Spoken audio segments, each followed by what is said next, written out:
Everyone, welcome to Study to Peak. मैं प्राची आज आप सभी का वेलकम करती हूँ स्टडी टू पीक में। रिसेंटली आपने सुना होगा रशियन राष्ट्रपति व्लादिमीर पुतिन गए थे नॉर्थ कोरिया और नॉर्थ कोरिया में इनका काफी अच्छी तरह से स्वागत किया जाता है और 24 वर्षों में पहली बार व्लादिमीर पुतिन नॉर्थ कोरिया जाते हैं। काफी लंबे टाइम से ये वहां पर नहीं गए थे, 24 वर्ष मायने रखते हैं और ऐसे में इन दोनों देशों के बीच में जो है अर्थात नॉर्थ कोरिया और रशिया के बीच में एक सैन्य समझौते पर भी हस्ताक्षर किए गए हैं। एक एग्रीमेंट किया जाता है जिससे चाइना की टेंशन बढ़ जाती है।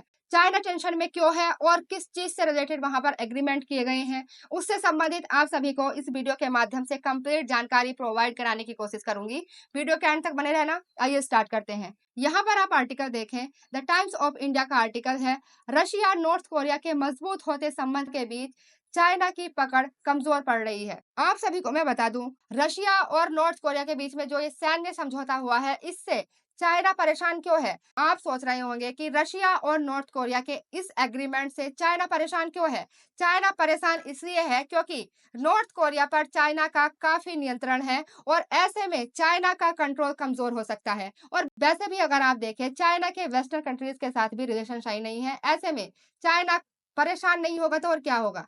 आप यहाँ पर देख सकते हैं, रशिया और नॉर्थ कोरिया के बीच में ये सैन्य समझौता हुआ है। इसके तहत अगर कोई भी देश रशिया और नॉर्थ कोरिया पर अर्म अटैक करता है तो ये दोनों एक दूसरे को सैन्य सहायता प्रोवाइड कराएंगे। इस तरह से ये एग्रीमेंट किया गया है। आप यहाँ पर आर्टिकल देखें, द हिंदू का आर्टिकल है, नया शीत युद्ध, रशिया नॉर्थ कोरिया सुरक्षा समझौते। रशिया और नॉर्थ कोरिया के बीच हुए रक्षा समझौते को शीत युद्ध सहयोगी द्वारा अपनाई गई 1961 की संधि के तहत देखा जा रहा है, जिसे 1990 में रद्द किया गया था। और ऐसे में इस समझौते में जो रशिया और नॉर्थ कोरिया के बीच में जो समझौता हुआ है, इसमें कहा गया है कोई भी पक्ष मतलब रशिया और नॉर्थ कोरिया में किसी भी तीसरे देश के साथ किसी भी संधि पर हस्ताक्षर नहीं करेंगे। और आप यहाँ पर देख सकते हैं, रशिया और नॉर्थ कोरिया के बीच में जो सैन्य समझौता हुआ है, इस समझौते के साथ साथ परमाणु ऊर्जा, अंतरिक्ष अन्वेषण, खाद्य और ऊर्जा सुरक्षा पर सहयोग भी शामिल है। ये सभी भी इस समझौते में शामिल है। दोनों देश रशिया और नॉर्थ कोरिया के पश्चिमी देशों के साथ मतभेद है। अब ये दोनों देश अपने गठबंधन को पुनर्जीवित करने के लिए कोशिश कर रहे हैं ताकि पश्चिमी देशों की अगुवाई वाली वैश्विक अर्थव्यवस्था के सामने खड़े हो सके। आप यहाँ पर देखें, पुतिन की प्योंगयांग यात्रा 24 वर्षों में उनकी पहली यात्रा थी।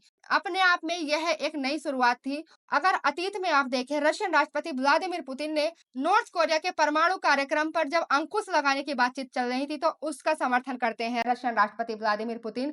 और मॉस्को ने अर्थात पुतिन ने प्योंगयांग के परमाणु हथियारों के लेकर उसके खिलाफ यूएनएससी अर्थात यूनाइटेड नेशन सिक्योरिटी काउंसिल में भी मतदान किया था। लेकिन अब अगर आप देखें, यूक्रेन युद्ध ने क्रेमलिन के भू राजनीतिक अंकगणित को बदल दिया है और प्योंगयांग को रशिया